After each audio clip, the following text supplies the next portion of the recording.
के अंदरूनी हालात को बहुत अच्छी तरह जानता है। ऐसी टाइमिंग के साथ उसने ऑडियो फेंकी है ना डार साहब के हवाले से कि कमाल कर दिया। अब जरा सुने मरियम नवाज क्या कह रही है, शहबाज शरीफ क्या कह रहे हैं, फिर मैं आपको तफसील बताता हूं। मरियम नवाज, बस अल्लाह करे हमारा कोई डार साहब आ जाए। ये मरियम नवाज साहब अपनी ख्वाहिश बयान कर रही है। मैंने बड़ी इस पर मेहनत की है, मैं कोई 1 महीने से इस पर लगी हुई हूं। बंदा चुप करके उनको कह दे कि ना करो ये।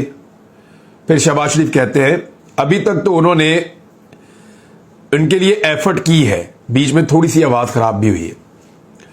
जज के खिलाफ रिपोर्ट बनाना इसलिए जरूरी है कि हम इसके बगैर डार साहब को ले आए। तो अभी बात मुकम्मल कर रहे थे शहबाज शरीफ साहब, यानी उनका जुमला यह है कि जज के खिलाफ रिपोर्ट बनाना इसलिए जरूरी है कि हम उसके बगैर हम डार साहब को ले आए। तो यहां पे मरियम नवाज साहब टोकती हैं और कहती हैं नहीं नहीं नहीं अंकल, उनको मनाकर लाना चाहिए। समझे जरा कि जज साहब को मनाकर फिर लाना चाहिए। जरा गौर करें, ये ऑडियो का पहला हिस्सा है जिसके बारे में बता रहा हूं। तो शहबाज शरीफ साहब कहते हैं फिर सुलह कर लें, तो सुलह कर लें। यहां तक इसको रोक ले, पहले मैं बताता हूं इसमें क्या कह रहे हैं। मरियम नवाज साहबा की ख्वाहिश है और वो ये कह रही हैं कि बस अल्लाह करे कि डार साहब आ जाएं। मैंने इसके ऊपर बड़ी मेहनत की है और 1 महीने से मैं इस काम पर लगी हुई हूं कि डार साहब वापस आ जाएं। बंदा चुप करके उनको कह दे, उनका मतलब तो आप समझ गए ना कि इनको कह दे, उनको कह दे कि ना करो ये। तो शहबाज शरीफ ने कहा कि अभी तक तो उन्होंने आगे आवाज खराब हो जाती है और फिर कहते हैं कि उनके लिए एफर्ट की है।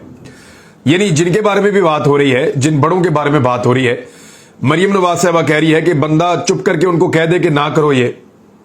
शहबाज शरीफ कहते हैं तो अभी तक तो उन्होंने ऐसा ही किया और एफर्ट की है। तो ये दोनों की बात हुई। फिर शहबाज शरीफ कहते हैं कि जज के खिलाफ रिपोर्ट बनाना इसलिए जरूरी है कि हम इसके बगैर डार साहब को ले आए। तो अब ये जज कौन है? ये जज कौन हो सकता है? ये वही जज हो सकता है जिसके पास डार साहब का केस लगा हुआ है। उसी मुअज़्ज़िज़ जज साहब के बारे में शहबाज शरीफ साहब ये फरमा रहे हैं ना कि जज के खिलाफ रिपोर्ट बनाना इसलिए जरूरी है, यानी हम जज के खिलाफ रिपोर्ट बना देते हैं क्योंकि इसके बगैर अगर हम डार साहब को ले आए तो यानी मसला हो जाएगा। यानी शहबाज शरीफ साहब एक कन्फ्रंटेशन की तरफ जाना चाह रहे थे कि जज साहब के खिलाफ एक ऐसी रिपोर्ट बना दी जाए जिसकी बुनियाद के ऊपर कोई बाद में गुंजाइश निकले और डार साहब को लाने के लिए जज चेंज हो जाए या कुछ और हो जाए तो मामला किया जाए। तो यहां पे मरियम नवाज टोकती हैं नहीं नहीं नहीं अंकल, उनको मना कर लाना चाहिए, यानी जज को मनाकर फिर लाना चाहिए। डार साहब का केस किस जज साहब के पास है?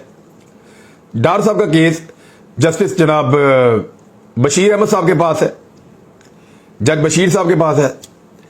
और जज बशीर जो हैं वो नैब अदालत के जज हैं, सब उन्हें जानते हैं, उनके बारे में बहुत खबरें पहले छप चुकी हैं।